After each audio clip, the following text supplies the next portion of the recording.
Well, good morning. Actually, this morning I was just preparing to read some of Swami Vivekananda's speech at the 1893 Congress of World Religions. We know about his opening remarks, which are beautiful. He talked about how a religion of tolerance that believes that all religions are true. And he explains, if it's based on, the self and the other and goodness. And what's funny is I got sidetracked a little bit because we were talking about something. And YouTube accidentally offered up a Q&A with Jordan B. Peterson. This is a Q&A. I don't know when it was uploaded, but the Q&A was originally in 2021. He looked like he was having a little trouble at the time. But the question was, what did Jung get wrong? The questioner, the query was, you say this person and that person gets stuff wrong.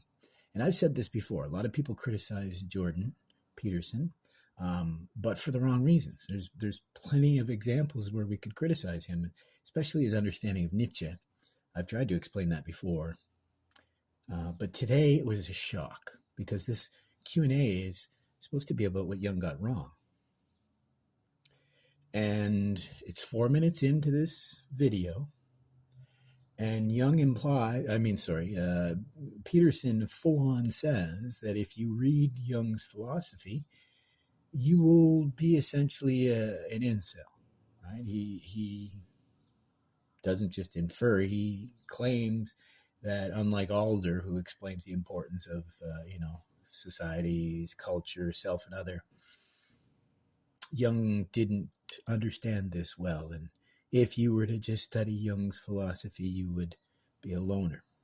And I laugh because they've said something similar to Nietzsche. And at first I said to the wife, that's ridiculous. Like, at first my reaction, again, because I'm more steeped in Nietzsche, would be to say, well, you should be reading Nietzsche as Jung said. In fact, this morning, what led to this is I was just reading a quote from Jung's Man and His Symbols, and I went looking for the audiobook, sadly only on Audible. I'm going to have to use a credit for Audible, and geez, I've only had 3 credits in the last year or more, so that's 2 Jung books out of 3 credits. That seems a little excessive, so I might wait and see, but it seems to be the only place that has this Audible book, at least for me up here in Canada. But in that, Jung, actually, and you can get that quote as well, it's on Goodreads, where Jung talks about Nietzsche and his Zarathustra. So Jung was not at all confused about the importance of the self and the other. And I'll give you proof. I've joked about this with the wife. I'd like to do a series called Al versus AI. And what I told her I would do would be to answer a question, then research it to see how close I was on the correct answer, then compare it to the AI's answer. And today I just jumped right to the AI, right? Because I was talking with the wife and I said to her, see, now you don't have to believe me anymore when I rail against these supposed experts who are just repeating rehearsed opinions that I think they got from somebody else, not from the author themselves. Because being someone who has read Jung directly myself, this is why I recently purchased the Answer to Job, which is an Ukemi audiobook I haven't listened to. I'm excited. I'm about halfway through. And I think I'm probably going to use that credit towards Jung, Man and His Symbols. It's a 12-hour audiobook. It's probably worth. I hesitated on Answer to Job, because it was only $12 at the time. I only paid $5 for these 3 credits, $5 each.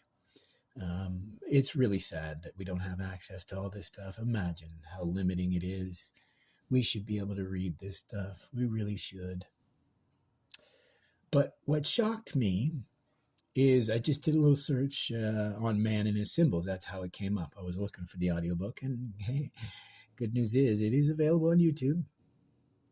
So you can listen to it on YouTube, the full 12 hours. It's a different version than the one that's on Audible, but you could listen to it. I'll probably end up getting the Audible anyways, because like so much of Jung's work, I listen to it over and over and over again.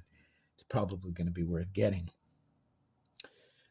But as I said, rather than challenging AI, here I am challenging a Jungian psychologist, a clinical psychologist who claims to be a lover of Nietzsche and Jung, and says that he's read all of the important source works. But he claims that you would be a loner. You would be some sort of weird mystic on this individual path. I've talked about this before. This is often misunderstood in Buddhism. There's something called the Pacceka Buddha, which is a soul practitioner, someone who treads the path on their own, right? Guru-less practitioner. And a lot of people misunderstand. It's not dangerous. It's just rare that you'll find someone who can follow this path on their own. And this is what I'm realizing. It's even more rare to find someone who reads the source material and makes these decisions on themselves, understands this stuff themselves. And I don't mean to over criticize. This can be made of just about everybody. I could give a dozen examples, but we'll just say it's not uncommon that many of these professionals, I don't believe, have actually read the books themselves.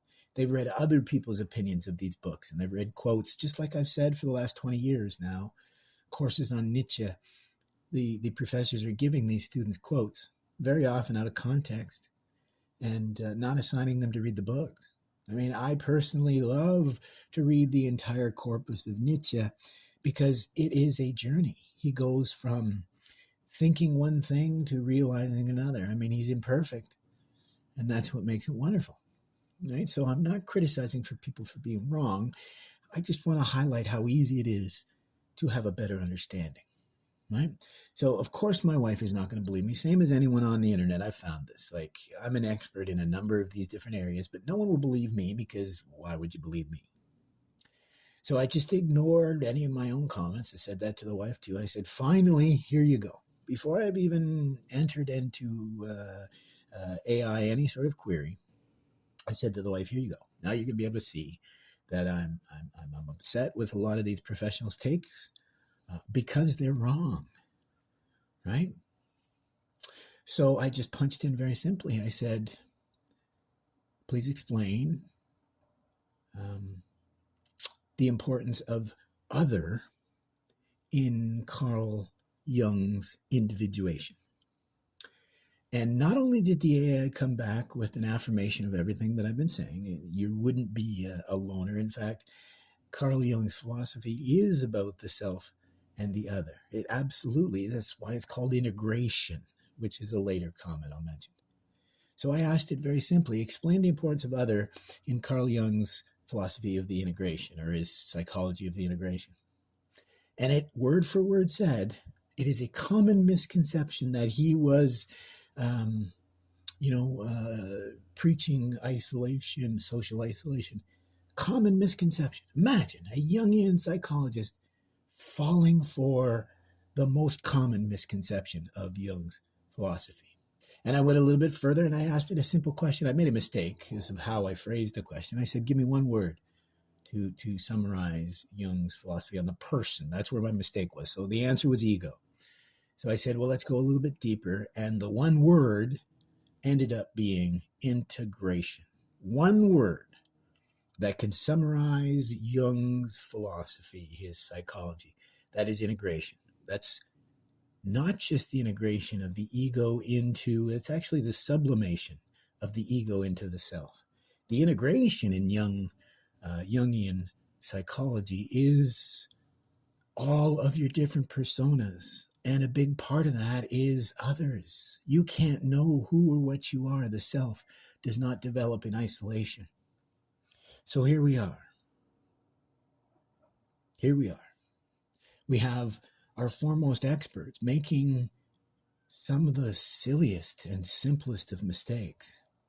But as I've said before, this is how we make ourselves better. Not replace our being with artificial anything, but to augment our very humanity, our very soul, our very being. Right? Don't be like Marcia McLuhan warned, to treat all new technology as better than the previous. We must vet it. As Nietzsche said, we must transvalue all values, because peer pressure, tradition is just peer pressure from dead people, right?